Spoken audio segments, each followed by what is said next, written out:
Yo, magandang araw po sa inyong lahat. So, pupunta po tayo ngayon sa mga tropang mekaniko natin.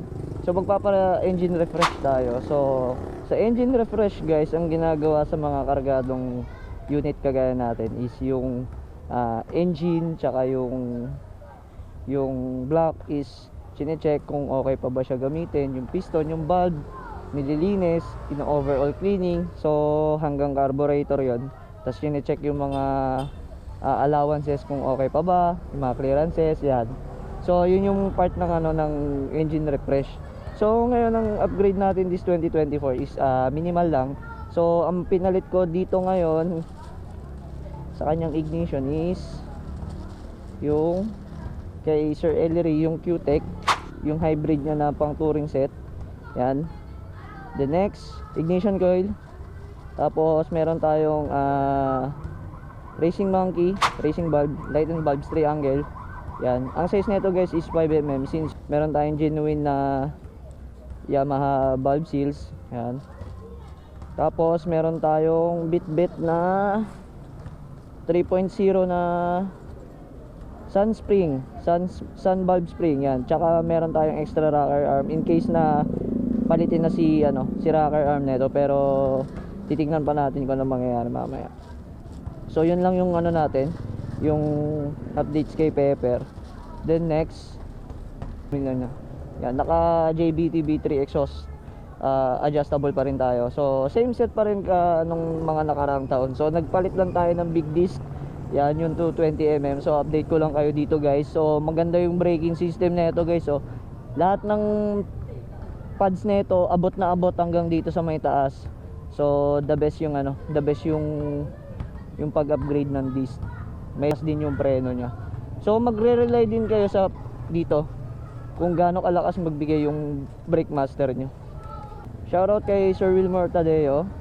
So thank you sir sa panonood. So sa new subscriber natin ng 6 day ago kay Banban TV. So thank you po sa pag-subscribe. Then kay King Kong Kabiko, thank you po sa panonood. Yung pinanood niya is yung gearing touring set natin na 1441. Then next kay Patrick Jan Ramoso. So salamat po sa pag-subscribe 2 weeks ago. Thank you po. At kay Nico Luis. So Nico Luis Sabarte. So tuloy lang sir, magkakaroon ka rin ng semi-rich or optimal na spark plug reading. Maraming salamat po sa mga nagsasubscribe sa akin. So pasensya na po hindi tayo nagde-daily uploads. So busy tayo sa work kailangan pa tayo magtrabaho. So salamat po, alis na po muna ako.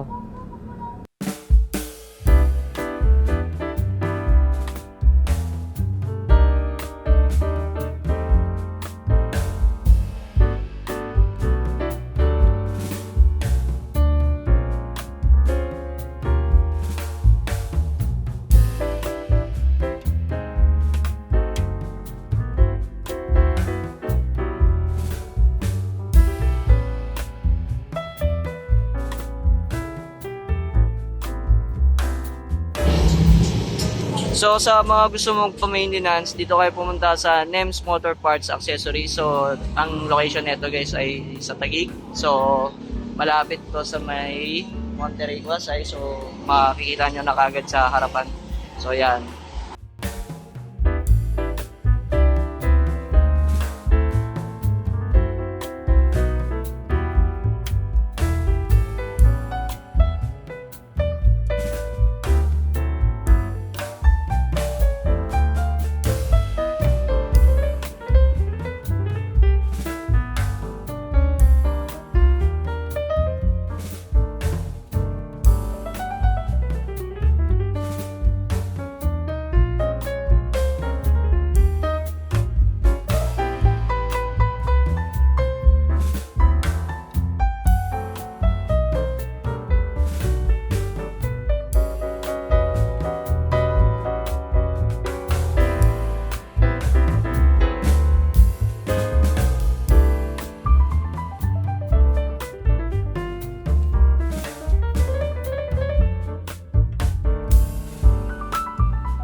word up po sa inyo lahat. So nakatapos na po tayo ng, ng refresh.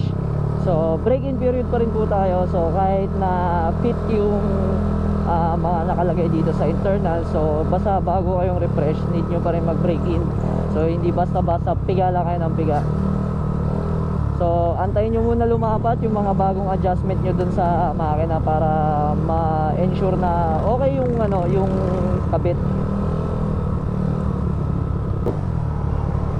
So naka 59mm tayo na chrome bore JBT, tapos naka dotted serial na 28mm na K-Kin.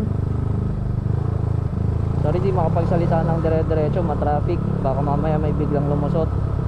Then sa exhaust pipe natin, naka adjustable tayo na JBT V3. Yan yung merong open and close, yun yung gamit natin na pipe. Then yung head natin is 24x28 Hachi. Tapos yung valve natin hindi na siya stock, so hindi na stock Hachi ang ginamit na natin is Racing Monkey na triangle. Tapos ang size niya ay 5mm. So yun yung pinalitan natin ngayon sa set ni Pepper.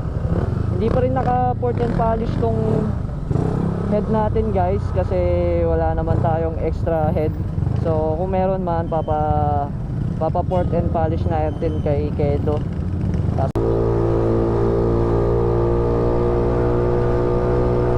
Arriba. Yeah, so thank you Kuya Olan, kay CJ, so salamat. Check muna natin kung hanggang saan yung na ito, yung pinaka andipiga. So testing muna natin.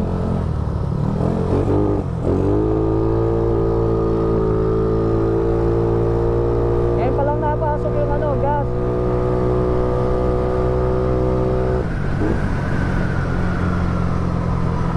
Ayos.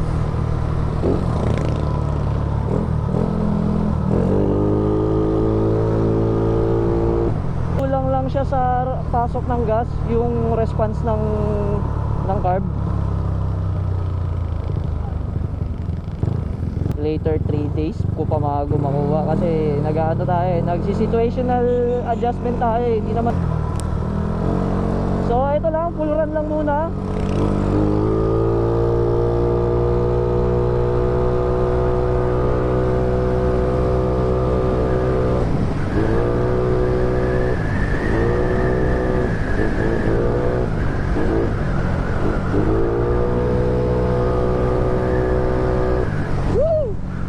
So naka Q-Tech ignition coil din po pala tayo. So shoutout kay Sir Ellery. So tinesting ko lang muna kung kamusta yung response na itong ignition coil niya. So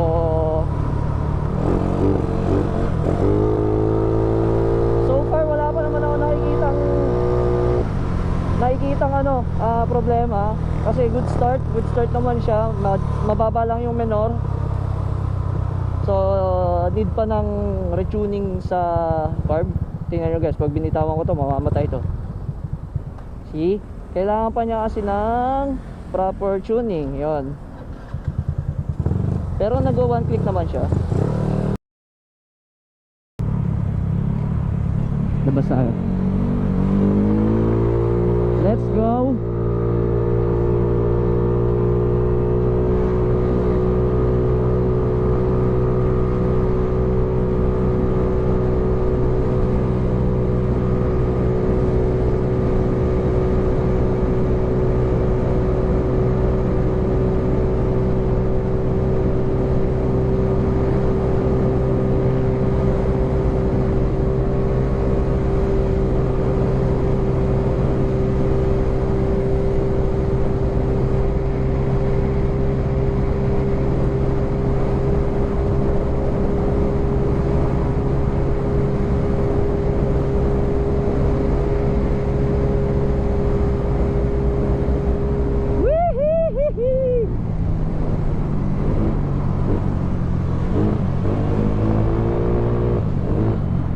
Yo, word up sa inyo. So, after 2 days ng natin, takbuhan. So, hindi ko pa siya itinotono. Hinahayaan ko lang muna as is. So ngayon ito na yung ano niya, yung spark plug reading niya. So mas okay pa tong ganito. Ang gagawin na lang natin is magdadagdag lang tayo ng hangin. So mga 2 turns ang gagawin natin dito. Yan. So okay naman yung takbo niya kaso nga lang sinisinok siya. Pero since ano to, reach. So since reach siya, kailangan natin palitan yung AF niya. Yan. Magdadagdag lang tayo ng hangin. Yo, magandang umaga po sa inyong lahat. Hey, yay, yay, yay. So, lumalamig na naman ang kapaligiran. So ngayon, goods naman. Yung idle, hindi na namamatay yung minor. Okay na. Wala akong in-adjust sa ano, sa jettings. 12540, dito pa rin tayo, guys. As is tayo. Stick to 1 tayo sa ano eh. 12540 to eh. Ang nagustuhan ko lang ngayon, guys, sa set ko ngayon is mabilis bumaba yung ano, yung idle. Konting bitaw mo pa lang. Mga ganito. Wala na kaagad minor. Dead idle na kaagad. So maganda rin yung tuning ng ating carb. So goods. Natutuwa ako doon. Achievement na naman para sa akin, personal achievement, kasi nakakuha ako ng magandang idle.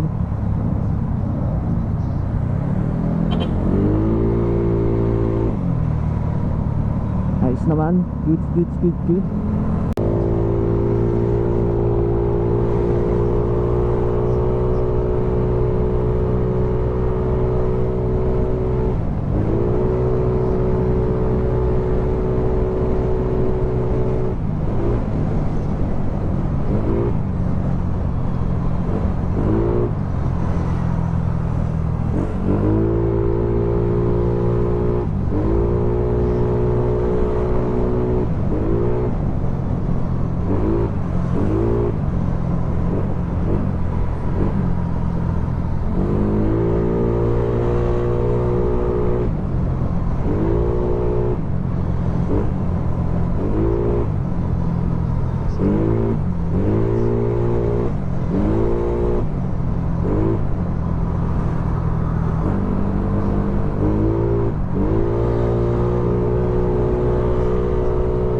Smooth tumakbo. Goods na goods. Good boy. Nicely done. No aberya things. Wala na siyang back down. Sa full, low, mid, wala na. Sa high, mas lalo goods. Pasok ng hangin. Yo, word up sa inyo lahat. So, after 3 days, ito na yung naging result. So, yung in-adjust natin nung day 2, ito na, yung nag-adjust tayo ng hangin. So, okay na, makakatulog na tayo na maayos kahit i-waswasin na natin doon sa kalsada. Laban na to. Achieve na natin yung semi-reach na tuning. Okay na siya. Nice. Makakatulog na tayo na mahimbing. So maraming salamat po sa mga nanonood and nagsa-subscribe. Thank you po sa inyo lahat. God bless po sa inyo. Ingat po kayo palagi. Right strong. Hold up! Whoa!